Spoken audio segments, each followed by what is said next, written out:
할렐루야! 우리 사랑하는 아가페 선교 침례교회 성도 여러분, 이제 9월이 되었습니다. 9월을 또 이렇게 비대면으로 시작하게 돼서 참 안타깝지만, 그러나 또 하나님께서 우리 성도들에게 하나님의 놀라운 은혜와 그 사랑으로 풍성케 해주시기를 간절히 축복합니다. 건강하시기를 축복합니다. 오늘 각 가정에서 또 처소에서 예배 드리실 때에 하나님의 말씀이 함께 하셔서 하나님 마음을 만나고 그 하나님의 심정과 하나 되는 예배의 시간, 하나님만 높이는 예배의 시간 되시기를 간절히 축복합니다. 우리 함께 찬양하면서 오늘 예배 시작하겠습니다.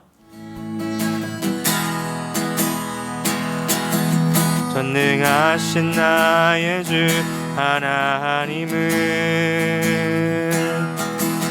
능치 못하실 일 전혀 없네. 우리의 모든 간구도 우리의 모든 생각도 우리의 모든 꿈과 모든 소망도 신실하신 나의 주 하나님은 우리의 모든 괴로움 바꿀 수 있네. 불가능한 일 행하시고 죽은 자를 일으키시니 그를 이길 자 아무도 없네. 주의 말씀 의지하여 주의 말씀 의지하여 깊은 곳에 그물 던져 오늘 그가 놀라운 일을 이루시는 것 보라. 주의 말씀 의지하여 믿음으로 그물 던져 믿는 자에겐 능치 못함 없네. 전능하신 나의 주 하나님, 전능하신 나의 주 하나님은 능치 못하실 일 전혀 없네. 우리의 모든 간구도 우리의 모든 생각도 우리의 모든 꿈과 모든 소망도 신실하신 나의 주 하나님은 우리의 모든 괴로움 바꿀 수 있네.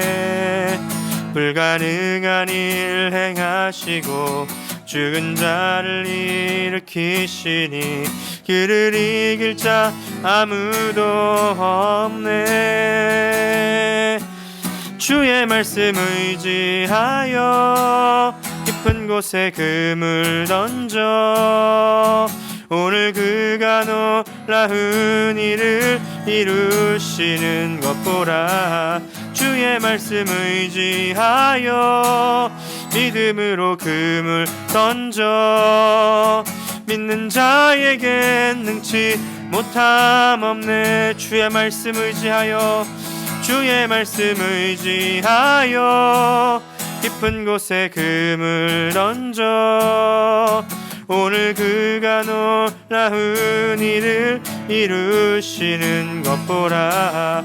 주의 말씀 의지하여 믿음으로 그물 던져 믿는 자에겐 능치 못함 없네. 믿는 자에겐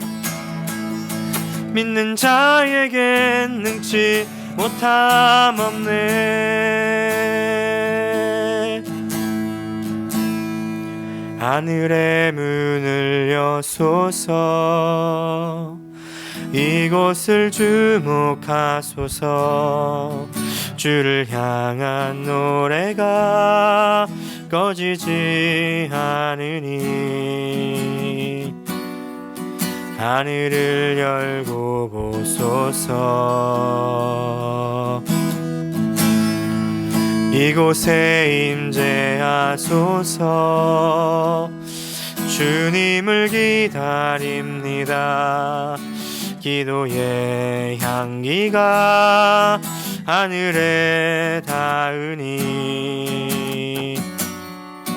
주여 임재하여 주소서.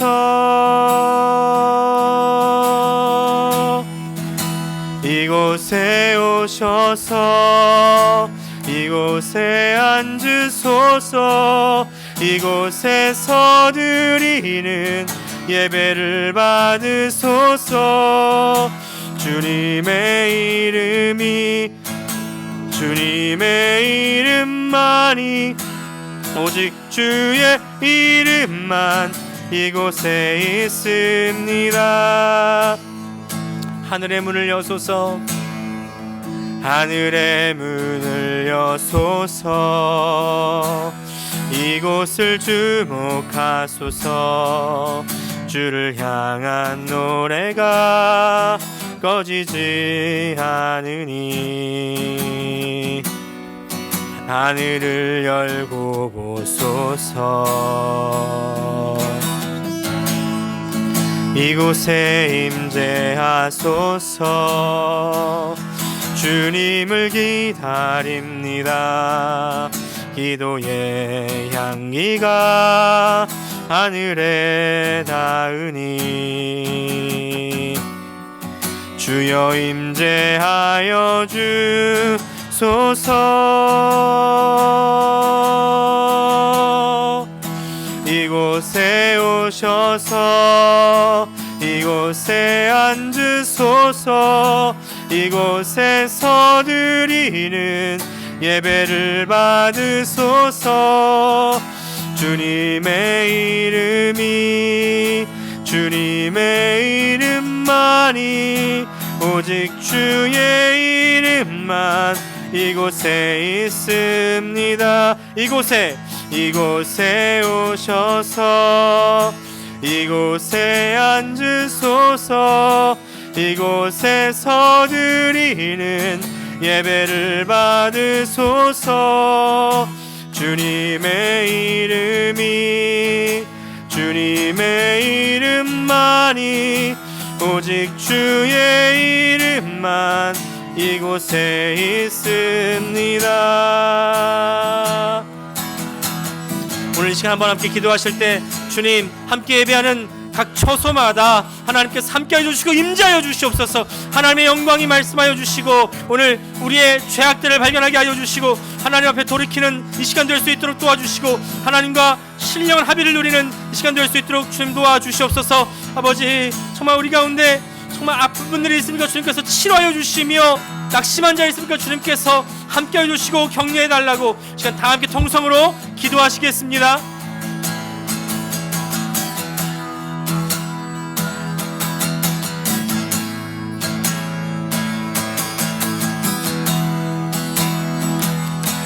주여,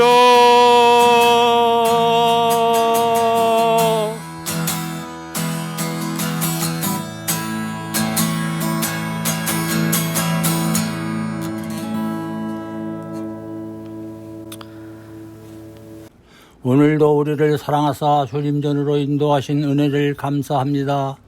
어제나 오늘이나 동일하신 사랑으로 우리를 지켜주시는 하나님 은혜에 감사드립니다. 지난 한 주간도 우리의 잘못된 허물을 용서하여 주시옵소서. 오늘도 하나님께 신령과 진정한 예배 드리게 됨을 감사드립니다.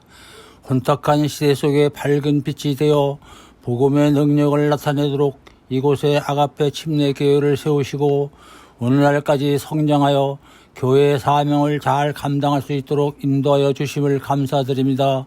비록 코로나19라는 전염병으로 말미암아 경제적으로 어려움에 살고 있지만 이럴 때일수록 더욱 힘써 믿음의 삶을 살아갈 수 있도록 인도하여 주시옵소서. 생활이 어렵다고 하여 신앙인이 본분과 의무를 게을리 하지 않게 하시고 어렵고 힘들수록 더욱 봉사하고 더욱 충성할 수 있는 저희 모두가 되게 하여 주시옵소서. 오늘도 주님 전을 찾은 모든 성도들 가운데 삶에 지쳐있는 성도들도 있는 줄 압니다. 또 원치 않은 질병으로 고통 중에 신음하는 성도들도 있는 줄 압니다.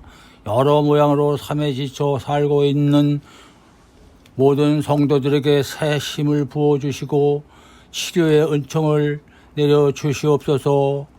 강구학기는 원로 목사님 건강을 회복시켜 주시고 그 가족들에게도 행복한 삶을 살아갈 수 있도록 은총을 내려 주시옵소서. 코로나로 말미암아 한 해 동안 하지 못한 것 때문에 후회하지 않도록 남은 시간 최선을 다하여 하나님과 약속한 사명을 잘 감당하게 하시어 하나님께 칭찬받는 자녀들이 다 되게 하여 주시옵소서. 하나님 아버지 앞에 겸손히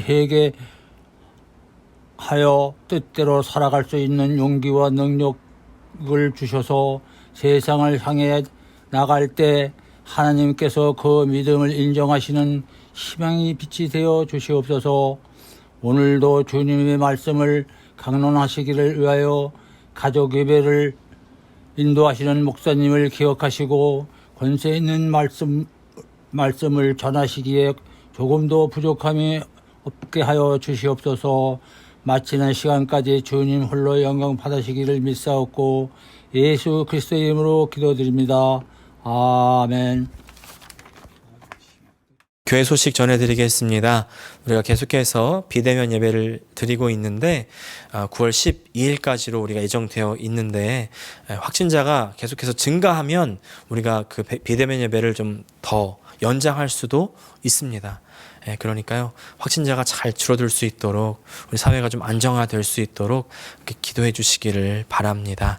계속해서 금요일마다 로마서 성경 공부 진행 중입니다. 이제 지난주에 로마서 14장, 13장 했고요. 이제 이번 주 14장 할 차례인데 15장, 16장까지 하면 이제 끝이 되겠습니다. 로마서 16장까지 끝나면 당분간 또 좀 휴식을 가졌다가 다음 성경 공부도 진행할 수 있도록 그렇게 하겠습니다. 네, 줌으로 함께 하기 어려우신 분들은 유튜브로 함께 참석해 주시기를 바랍니다. 감사합니다. 우리 2021년 표 함께 나의 영혼에, 우리 가정에, 우리 교회에, 그리고 우리 사회 가운데 다 함께 외치겠습니다. 시작. 큰 은총을 받은 사람이여 두려워하지 말라. 평안하라. 강건하라. 강건하라. 아멘. 우리 함께 은혜 나누실 말씀 마가복음 2장 1절부터 12절까지 말씀입니다. 다 함께 한 목소리로 합독하겠습니다. 수일 후에 예수께서 다시 가버나움에 들어가시니 집에 계시다는 소문이 들린지라 많은 사람이 모여서 문 앞까지도 들어설 자리가 없게 되었는데 예수께서 그들에게 도를 말씀하시더니 사람들이 한 중풍병자를 네 사람에게 메워가지고 예수께로 올세 무리들 때문에 예수께 데려갈 수 없으므로 그 계신 곳에 지붕을 뜯어 구멍을 내고 중풍병자가 누운 상을 달아내리니 예수께서 그들의 믿음을 보시고 중풍병자에게 이르시되 작은 자야 내 죄사함을 받았느니라 하시니 어떤 서기관들이 거기에 앉아서 마음에 생각하기를 이 사람이 어찌 이렇게 말하는가 신성 모독이로다 오직 하나님 한 분 외에는 누가 능히 죄를 사하겠느냐 그들이 속으로 이렇게 생각하는 줄을 예수께서 곧 중심에 아시고 이르시되 어찌하여 이것을 마음에 생각하느냐 중풍병자에게 내 죄 사함을 받았느니라 하는 말과 일어나 내 상을 가지고 걸어가라 하는 말 중에서 어느 것이 쉽겠느냐 그러나 인자가 땅에서 죄를 사하는 권세가 있는 줄을 너희로 알게 하려 하노라 하시고 중풍병자에게 말씀하시되 내가 내게 이르노니 일어나 내 상을 가지고 집으로 가라 하시니 그가 일어나 곧 상을 가지고 모든 사람 앞에서 나가거늘 그들이 다 놀라 하나님께 영광을 돌리며 이르되 우리가 이런 일을 도무지 보지 못하였다 하더라. 아멘. 오늘 마가복음 2장 1절부터 12절까지 말씀을 중심으로 너만은 살아라, 너만은 살아라 라는 제목으로 함께 은혜를 나누기 원합니다. 약 3주 전에 8월 15일에 너무나 마음 아픈 일이 일어났습니다. 탈레반 반군이 20년 만에 이 아프가니스탄을 무력으로 점령한 겁니다. 아프가니스탄 대통령은요, 이 탈레반 세력 침공 소식을 듣자마자 끝까지 항전할 것이라고 발표는 했었지만 그 직후에 바로 나라를 떠나버려서 참 허탈하기도 했습니다.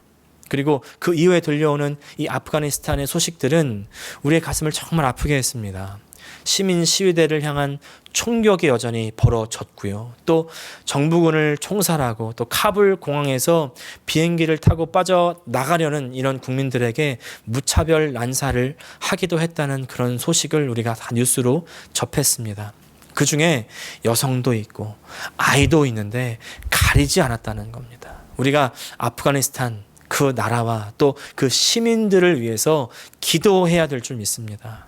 많은 난민들이 이제 쏟아져 나오고 있죠. 이 사람들이 도움을 잘 받을 수 있도록, 그리고 아프가니스탄이 평화롭게 회복될 수 있도록 함께 기도해 주시기를 간절히 바랍니다.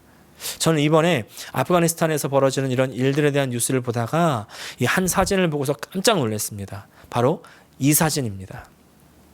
카불 공항에서 비행기를 타지 못하는 이 아프간 사람들이 미군에게 자기 아기만이라도 구조해달라고 자신의 아기를 건네는 모습이에요. 이 사진은 또 영국군이 지키는 이 호텔 철조망 너머로 군중이 아기를 옮기면서 아기를 철조망 너머로 던지는 사진입니다. 또 이 사진은요, 수송기 안에서 잠든 아이에게 이제 미군이 군복을 벗어서 덮어주고 있는 그런 사진입니다. 앞으로 이 아이들은 어떻게 되는 걸까요? 또 저 부모님들은 어떻게 되는 걸까요? 어떤 뉴스에서는 이제 부모와 자녀가 서로 헤어졌다가 다시 만났다는 그런 뉴스도 본 적이 있는데요. 하지만 비록 서로 헤어져서 이제 다시 만나지 못하게 된다 할지라도 이 부모가 저렇게 미군에게 자신의 아이를 넘기는 이유, 너만은 살라는 것 아니겠습니까? 너만은 살아야 된다. 나는 죽어도 너는 살아라는 심정으로 저렇게 미군에게, 영국군에게 자신의 아이를 던지는 것 아니겠습니까? 저는 오늘 우리가 함께 살펴보는 본문을 이제 지난주에 가만히 묵상하는 가운데 이번 아프가니스탄의 부모들이 자신의 아이를 알지 못하는 미군에게 던지면서까지 살리려고 하는 그 모습이 이렇게 오버랩되는 겁니다. 오늘의 본문은요, 읽으신 대로 지붕까지 뜯어가면서, 그리고 뚫린 지붕을 통해서 예수께로 이제 그 아픈 사람을 달아 내리면서까지 중풍병자를 고치고자 하는 그런 내용이죠.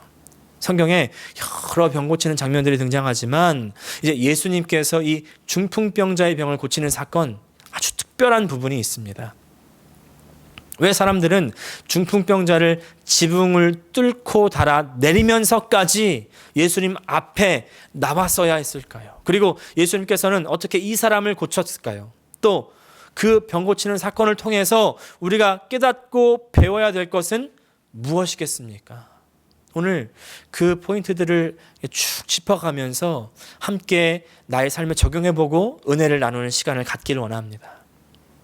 먼저 1절을 읽겠습니다. 수일 후에 예수께서 다시 가버나움에 들어가시니 집에 계시다는 소문이 들린지라. 자, 지난주에 함께 우리가 본 대로 예수님께서는 계속해서 사람들을 피해 다니십니다. 사람의 인기를 떠나고요, 사람의 인정을 떠나십니다. 이제 시간이 지나서 사람들이 좀 잠잠해진 이후에 다시 이제 가버나움에 들어가셨다고 했습니다. 이제 이 집이 예수님의 집인지 아니면 베드로의 집인지는 좀 분명하지 않은데 예수님께서 이제 집에서 쉬고 계시지 않겠습니까?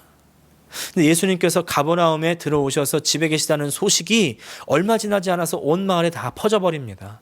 이제 그 소식을 듣고 곧바로 많은 사람들이 몰려왔다는 겁니다. 2절 말씀, 많은 사람이 모여서 문 앞까지도 들어설 자리가 없게 되었는데 예수께서 그들에게 도를 말씀하시더니 예수님에게 많은 사람들이 몰려들었습니다. 이 몰려든 사람들이 예수님께 원하는 것은 사람들마다 다 달랐을 거예요. 어떤 사람들은 병 고침을 원했을 것이고, 또 어떤 사람들은 귀신을 쫓아내주기를 원했을 것이고요, 또 다른 사람들은 그 예수님의 권위 있다는 말씀을 듣기를 원했겠죠. 수많은 목적을 가지고 모였던 이 사람들에게 예수님께서 가장 먼저 하신 것은 바로 하나님의 말씀을 가르치신 것이었습니다. 도를 말씀하셨다는 것은 하나님의 말씀, 그 복음을 전파했다는 것입니다. 예전에 한국에서 만났던 어떤 사모님과 한 대화를 나누게 되었는데 아직도 마음 깊이 남는, 잊혀지지 않는 그 대화가 있습니다.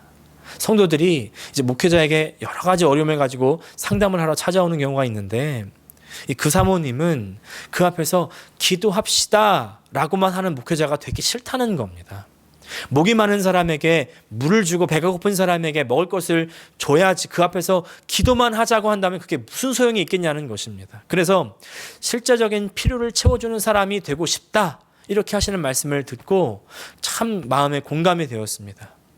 물론 목회자가 모든 어려움들을 다 해결하고 또 부족한 것을 채울 수는 없습니다. 물론 최선을 다해서 그 필요를 채우기 위해서 노력해야겠지만 목회자가 아무리 노력해도 사람의 한계 때문에 성도들의 모든 필요를 다 채워줄 수는 없어요. 하지만 예수님께서는 다르십니다.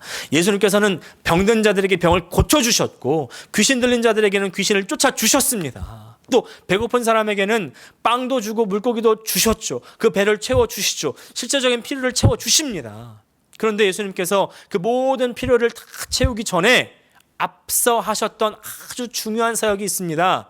그것은 바로 말씀을 가르치고 전하는 사역이라는 것이죠. 앞으로도 계속 이제 성경을 읽어 나가실 때에 예수님 사역하시는 장면을 잘 보시면요.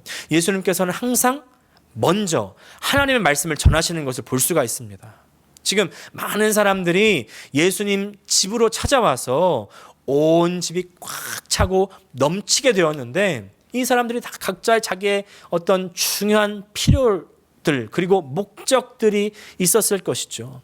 예수님께서는 자신에게 온 그 사람들에게 그 어떤 목적들보다 사실은 하나님 말씀을 전했다는 것이 참 중요합니다. 그것은 바로 우리 모든 사람들은요. 우리가 알고 있든지 아니면 모르고 있든지 바로 하나님의 말씀이 꼭 필요하다는 사실입니다. 우리는 항상 매일 매 순간 하나님 말씀이 필요합니다.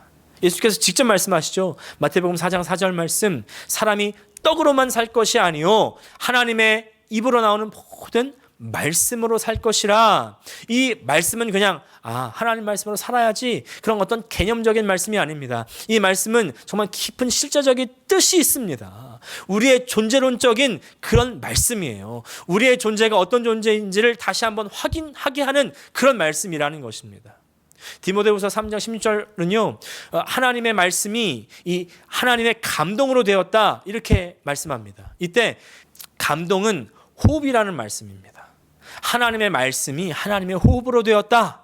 그런데 이 하나님의 호흡이 창세기에 등장합니다. 사람을 지으실 때. 창세기 2장 7절을 세번역으로 우리가 읽겠습니다. 주 하나님이 땅의 흙으로 사람을 지으시고 그 코에 생명의 기운을 불어 넣으시니 사람이 생명체가 되었다. 우리는 하나님께서 어떻게 사람을 지으셨습니까? 라고 물으면 흙으로 지으셨습니다. 이렇게 대답합니다. 그러나 그 대답은요, 반만 맞는 대답입니다. 하나님께서는 사람을 지으실 때 흙으로 몸을 지으셨고 그리고 하나님의 호흡으로 우리를 영과 혼을 만드셨습니다. 다시 말하면 하나님의 호흡, 하나님의 영으로, 하나님의 감동으로, 바로 하나님의 말씀으로 우리의 영과 혼을 지으셨다는 사실이죠. 그리고 우리의 코에 하나님께서 하나님의 호흡을 불어 넣으실 때에 드디어 생명체가 되었다라고 성경은 선언합니다. 하나님의 호흡이 사람에게 들어오기 전까지는 생명체로 볼 수가 없었는데 하나님의 호흡이 들어가고 나서야 그제서야 생명체로 살아있다고 인정을 받을 수 있었다는 말이죠. 사람은 하나님의 호흡, 하나님의 감동, 하나님의 영이신 말씀이 들어와야 살아있는 존재로 인정을 받을 수가 있습니다. 그 전까지는 살아있어도 살아있는 게 아닙니다. 예수님께서는 하나님 말씀이 없는 상태를 보시고 만나는 모든 사람들에게 하나님 말씀을 가르치시고 하나님 말씀을 전파하시는 것입니다. 왜?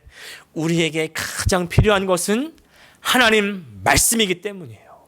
하나님 말씀이 들어와야 바로 살아있는 사람이 될 수 있기 때문입니다. 자, 그리고 하나님 말씀을 들은 사람들에게는 이제 변화가 일어나기 시작하죠. 왜? 살아나기 때문에 이제 살아서 움직이기 시작하는 것입니다. 정말 살아서 움직이는 거예요. 3절 말씀, 사람들이 한 중풍병자를 4사람에게 메워가지고 예수님께로 올세.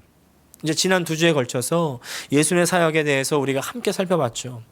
예수님의 사역의 중심에는 뭐가 있었다? 사랑이 있었다. 예수님의 사역의 중심에는 바로 이 사랑이 있었다고 말씀을 드렸습니다. 예수님의 사역뿐만이 아닙니다. 예수님께서 이 땅에 육신을 입고 오시는 순간부터 이 땅에서 사람들을 돌보시고 구원하시고 말씀을 전하시고 마지막 이 십자가의 사건으로 희생하실 때까지, 또 부활하셔서 하나님의 보좌 우편에 앉으실 때까지 모두 다 사랑의 행보였다는 사실입니다. 그것은요, 하나님 마음이었죠. 예수님께서 침례를 받으실 때 하늘을 찢고 내려오시는 그 하나님 마음 기억하십니까? 그렇게 내려오시는 그 하나님의 사랑의 마음. 왜냐하면 우리를 영원한 죽음에서부터 구원해 주시기 위해서, 하나님의 그 사랑의 나라를 세우셔서 우리를 영원한 죽음 가운데서부터 건져주시고 이제 영생이 있는 그 하나님 나라, 새로운 나라로 들어오게 하시려는 그 하나님의 복음을 우리에게 말씀하시는 거예요. 이 하나님의 복음의 말씀을 들었던 제자들이 곧바로 모든 것을 버리고 예수님을 따라 나서는 것이었습니다. 그리고 오늘 예수님께서 또 몰려든 사람들에게 이 하나님 말씀의 복음을 전할 때에 이제 그 복음을 들은 사람들은 가만히 있지 않고 그 말씀을 듣고만 있지 않고 나가서 중풍병자를 데리고 오는 것입니다. 정말 필요하고 어려운 그 이웃들을 데리고 오는 거예요. 여러 사람들이 이 본문을 읽을 때 이 중풍병자를 메어온 이 네 사람에게 많은 주의를 기울이지만 사실 네 사람만 중요한 것은 아닙니다. 3절을 다시 한번 자세히 보면 사람들이 중풍병자를 데리고 왔다고 했습니다. 근데 네 사람에게 매도록 한 것입니다. 그러니까 꼭 네 사람이라고만 볼 수가 없죠. 좀 더 많은 사람들입니다. 한 공동체의 사람들, 이 공동체의 사람들이 중풍병자를 메고 온 것입니다. 하나님의 복음을 들은 사람들 중에는 자기가 병고침을 받은 사람들도 있었을 텐데, 병고침이 경험이 있었던 사람이라면 또 다른 병자에 가서 자기가 경험한 그 병고치는 예수를 소개시켜줘서 그 병에서 자유하게 해주려는 그런 마음이 생기지 않았겠습니까? 또 예수님의 권위 있는 말씀 듣고는 내가 정말 더 이상 예전 육신대로 살면 안 되겠다, 이제 하나님 뜻대로 살아야 되겠다, 이렇게 생각했던 사람 반드시 있었을 텐데, 이제 이 사람들은 나가서 내가 어떻게 하나님 뜻대로 살까? 저 힘들고 어려운 지경에 있는 저 중풍병자, 그리고 저 병들린 자, 저 어려움에 처한 사람들, 저 사람에게 저 예수라는 선생님이 와서 말씀하시는 저 권위 있고 새로운 말씀, 그 말씀을 들려줘야 되겠다. 내가 듣고 은혜 받았던 것처럼 저 사람도 은혜 받으면 정말 새로운 삶을 살 수 있겠지. 그렇게 생각할 수 있지 않았을까요? 네. 이 사람들 중에는요, 그래서 이 중풍병자를 생각한 사람, 이 중풍병자에게 예수를 소개시켜주는 사람, 저 중풍병자를 또 들고 오는 사람이 있었을 것입니다. 사랑하는 성도 여러분, 우리는 지금 누구에게 내가 만난 예수, 내가 경험한 예수, 내가 체험한 그 예수를 전달해주고 계십니까? 여러분, 예수를 전달하려면 먼저 예수를 경험하셔야 돼요. 만나셔야 됩니다. 그 말씀을 듣고 깨달아야 됩니다. 그렇지 않으면 전할 수가 없어요. 다시 말해서 먼저 사랑을 경험한 사람만이 그 사랑을 전해줄 수가 있다는 것입니다. 예수님을 통해서 하나님의 사랑을 만난 사람들이 예수를 전함으로 말미암아 그 사랑을 전달합니다. 예수를 전하는 것은요, 사랑을 전하는 거예요. 그 예수님의 사랑의 말씀을 듣고 그 안에서 하나님의 사랑을 깨달은 사람은 가만히 있을 수가 없습니다. 살아 움직이기 시작합니다. 삶 속에서 어떻게든 그 사랑을 전하려고 하고요, 깨달은 말씀을 살아내려고 한다는 것입니다. 예수님께서 도를 말씀하시더니 사람들이 한 중풍병자를 네 사람에게 메어가지고 예수께로 올세. 여러분, 우리의 신앙은 행동하는 신앙인 줄 믿습니다. 아멘이십니까? 근데 이 대목에서 또 한 가지 우리가 꼭 함께 생각해야 될 대목이 있습니다. 그것은 바로 우리가 예수님을, 그리고 하나님의 사랑을 전하는 그 대상이 누구인가 하는 점입니다. 그 대상이 바로 오늘은 중풍병자라는 것이죠. 중풍병자에게 그 사랑을 전한다는 이 사실은요, 우리에게 굉장히 귀한 인사이트를 허락합니다. 왜냐하면 중풍이라는 것은요, 몸이 마비가 돼서 움직이지 못하게 되는 것을 의미하는 것이기 때문입니다. 이 중풍이라는 병이 성경에서는 특별한 의미가 있습니다.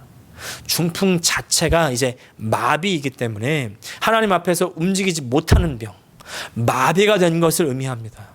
여러분 혹시 우리 인생이 하나님 앞에 마비된 인생, 중풍에 걸린 인생 아닙니까? 하나님 앞에서 내가 하나님을 따르고 하나님께 나아가고 싶어도 나아갈 수 있는 힘이 없어요. 들을 수 있는 귀가 없어요. 볼 수 있는 눈도 없습니다. 어떤 능력도 없다는 것입니다.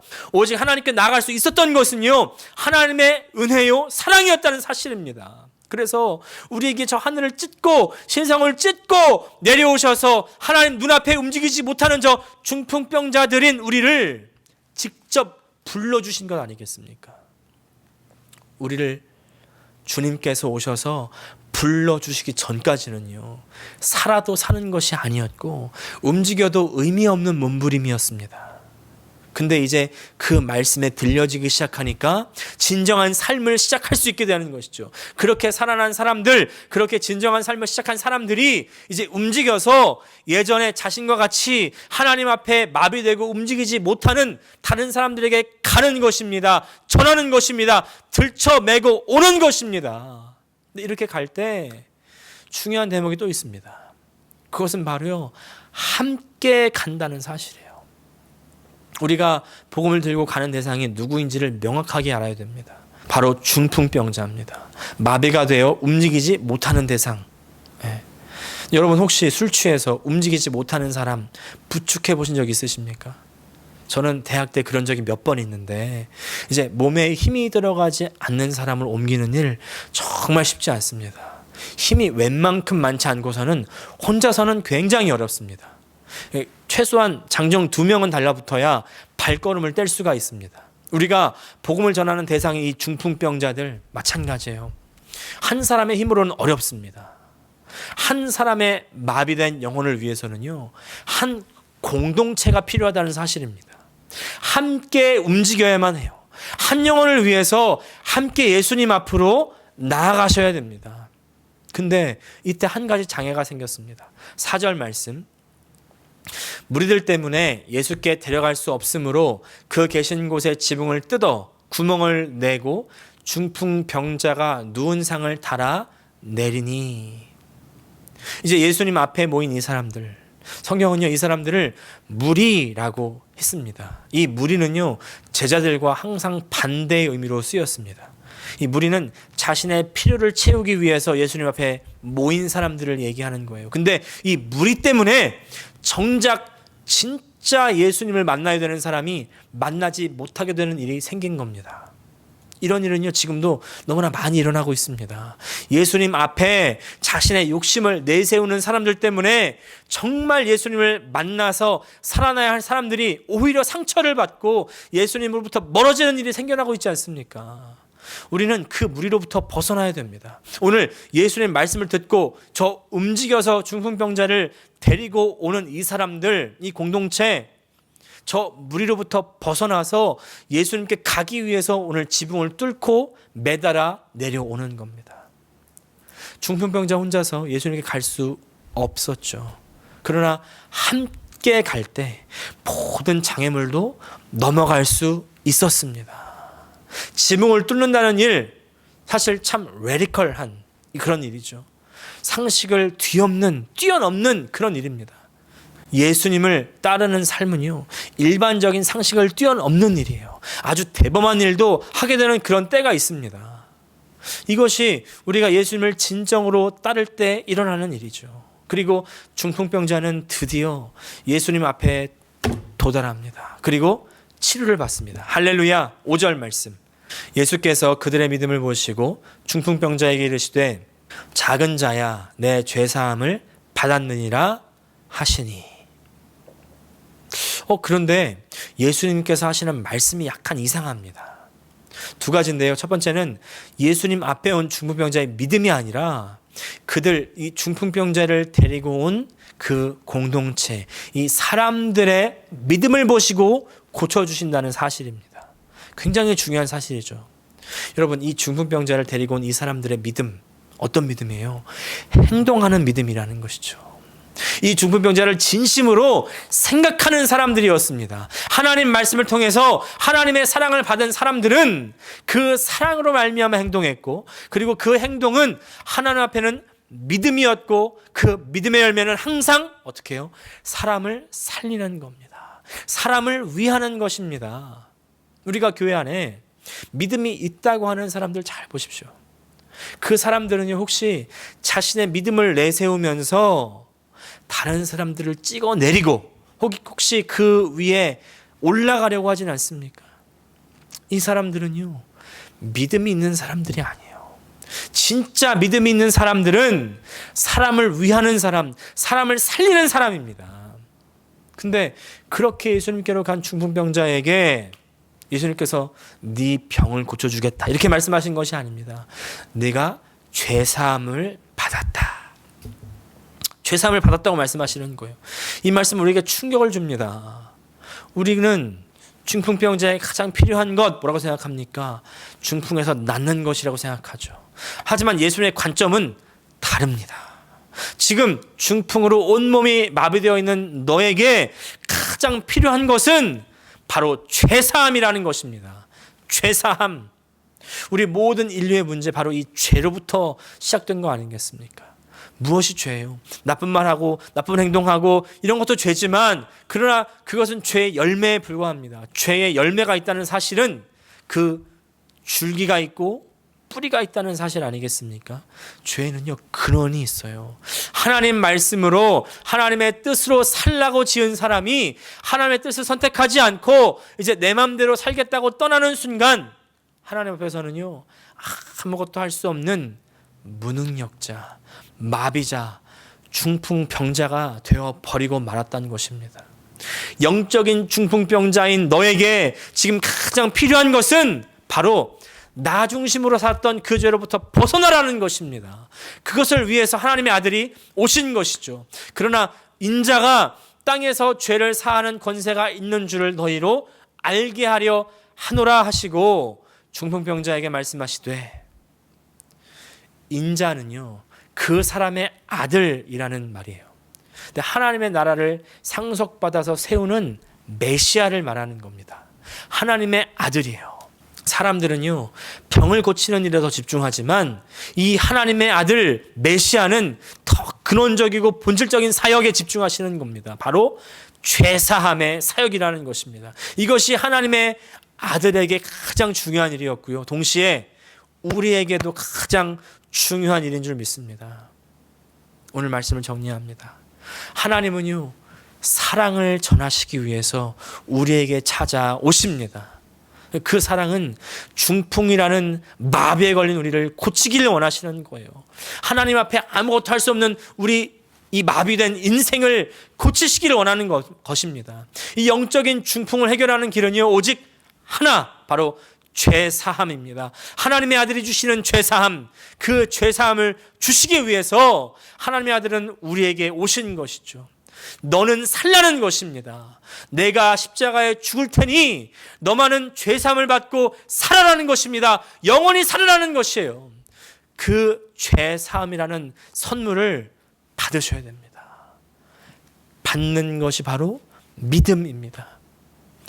나 같은 것이 어떻게 감히 믿음 아니에요. 오히려 교만입니다. 아멘하고 감사함으로 받는 것이 바로 겸손이고 믿음인 줄 믿습니다. 그리고 그 믿음은요, 행동으로 나타나야 됩니다. 행동하되 사람을 찍어내리고 나를 내세우는 것이 아니라 다른 사람을 살리는 행동, 다른 사람을 위하는 행동. 그래서 믿음은 사랑입니다. 하나님의 사랑을 먼저 받은 우리가 또 다른 중풍병자들을 찾아 나서고 또 그들에게 예수님을 만나게 해줄 수 있는 저와 여러분 되실 수 있기를 간절히 축복합니다. 기도하겠습니다. 하나님 우리 아버지 감사합니다. 오늘 중풍병자를 고치시는 예수님을 바라볼 때 정말 우리에게 가장 필요한 것이 무엇인지를 다시 한번 깨닫습니다. 그것은 바로 죄사함입니다. 나 중심으로 하나님 말씀 없이 몸부림쳤던 나의 인생을 회개하게 하여 주시고 주님 앞에 돌아와 하나님 말씀을 듣고 살아 움직임으로 말미암아 정말 움직이는 신앙, 행동하는 신앙 갖게 하여 주시옵소서. 행동하는 신앙은 바로 사람을 살리고 사람을 위하는 행동인 줄을 믿사오니 아버지, 내 주위에 예전에 나와 같이 마비되어 죽어가는 그 사람에게 예수를 전하고 그 사람을 예수께로 되돌아오게 할 수 있는 나의 삶, 우리 가정, 우리 교회가 될 수 있도록, 이 공동체가 될 수 있도록 주님 허락하여 주시옵소서. 예수님의 이름으로 기도합니다. 이제는 우리 주 예수 그리스도의 은혜와 하나님 아버지의 사랑과 성령의 교통하심이 이제 죄 사함 받고 주의 말씀으로 말미암아 다시 살아나 저 죽어가는 영적인 중풍병자에게 가기로 다짐하는 모든 성도들 가운데 함께하여 주시옵기를 간절히 축복하옵나이다. 아멘.